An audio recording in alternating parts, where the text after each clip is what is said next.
سب پہ نظر اندر کی خبر۔ حکومتی ارکان کی کارکردگی کا جائزہ لیں تو چند ماہ میں کیے گئے احتساب کے خاتمے کے دعوے صرف دعووں تک محدود، یا اس پر کوئی عمل بھی کیا جائے گا؟ دوسری طرف مسئلہ کشمیر ابھی بھی وہیں تک موجود ہے، اس پر بھی کوئی پالیسی تیار نہیں کی گئی۔ اس موضوع پر بات کرنے کے لیے ہمارے ساتھ موجود ہیں چودھری خادم علی منڈلا صاحب۔ السلام علیکم سر۔ جی وعلیکم السلام۔ موجودہ حکومت کی کارکردگی اور احتساب کا نعرہ کیا صرف دعووں تک محدود ہے یا اس پر کوئی عمل بھی کیا جائے گا؟ اس بارے میں اپنی رائے دیجیے گا سر۔ بسم اللہ الرحمن الرحیم۔ بہت شکریہ مدیہ، بہت اہم کوسچن آپ نے ریز کیا، اور اس کوسچن کے اوپر ہی ساری دنیا کی جو امیدیں ہیں پاکستان کی عوام کی بالخصوص وہ لگی ہوئی ہیں، کیونکہ نام تو حکومتوں کا لیا جاتا ہے کہ حکومت کوئی فیل ہوئی ہے یا کام کر رہی ہے یا اس کی کارکردگی کیا ہے،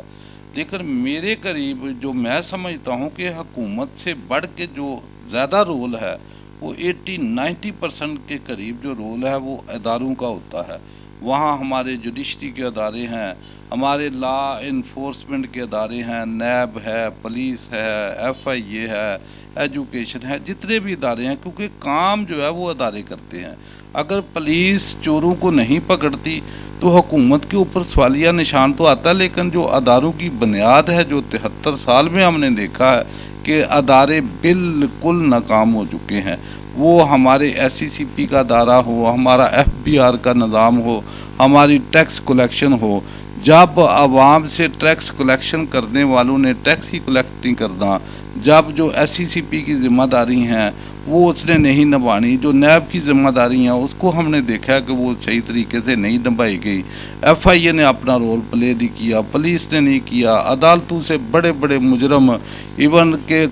قتلوں کے مجرم جو ہے نا وہ بھی بری ہوئے دندناتے ہم نے دیکھا کہ سڑکوں کے اوپر پھر رہے ہیں۔ تو جب ادارے ناکام ہو جائیں تو حکومت کے تو 2-2.5 سال ہوئے ہیں اس حکومت کو، یہ پرانی جو بنیادیں اداروں کی رکھی ہوئی ہیں انہی اداروں کے اوپر یا اسی بسیدہ نظام کے اوپر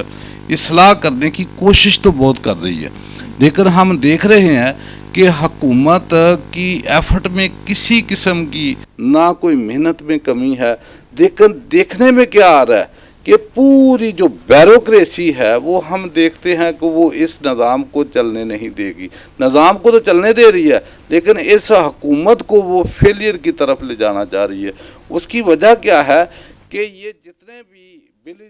جتنے بھی کرپشن کلب کے ممبر ہیں ان کو یہی نظام سوٹ کرتا ہے، وہ اسی پرانے بسیدہ نظام کو جو ہے وہ برقرار رکھنا چاہتے ہیں۔ ہم نے حال ہی میں دیکھا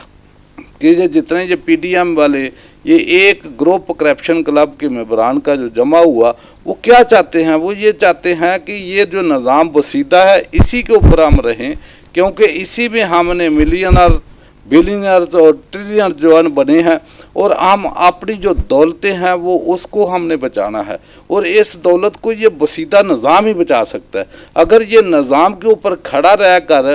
عمران خان 1 دفعہ نہیں 2 دفعہ نہیں 3 دفعہ کئی دفعہ بھی اگر حکومت میں آ جاتا ہے، پرائم منسٹر بھی بن جاتا ہے، تو میرا خیال ہے اس نظام میں بہتری کی گنجائش ہی نہیں ہے۔ جب گنجائش نہیں ہے تو میرا خیال ہے کہ اس کو آگے لنگر آن کرنا، اگر پاکستان نے آگے بڑھنا ہے تو اس نظام کو بسیدہ نظام کو گرنا ہے، کوئی نئی شکل آپ نے لانی ہے، کیونکہ ہم نے دیکھا کہ 8 ارب روپیہ ایک دن میں یومیہ ہم بیاج دے رہے ہیں۔ اگر بیاج دے رہے ہیں جو اثاثے اتنا ملک کا اوپر قرضہ نہیں ہے جتنے ان کرپشن کلب کے ممبران کے جو ہے نا وہ اثاثے بار پڑے ہوئے ہیں، تو اگر وہ اثاثے بار کیا ہیں تو وہ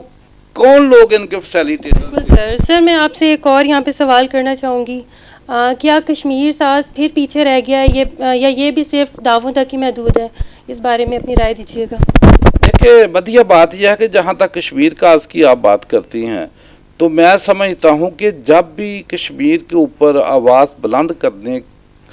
کا جو ہے وہ نمبر آتا ہے، پچھلے یعنی کہ 5 اگست 2019 سے لے کر